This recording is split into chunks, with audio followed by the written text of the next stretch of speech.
Piling mo yung batang inuutos-utusan, pinaglalampaso, pinaguhugas ng pinggan, mga kawawang bata yan. Hindi ah.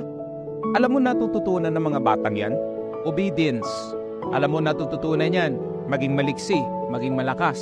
Ang tunay na kawawa is yung mga batang binibaby. Kasi yung batang binaby, mga lampa. Mga batang binaby, mga iyakin yan. Mga walang alam gawin sa mundo. Paglabas niyan sa puder ng kanilang magulang, sasabihin ko sa ito yung mga batang to, mga batugan, tignan mo. Mapagalitan lang ng boss, iiyak yan, tapos magre-resign. Gusto mo ba ganun ang anak mo? Kung gusto mong umasenso yung anak mo, bigyan mo ng gawaing bahay.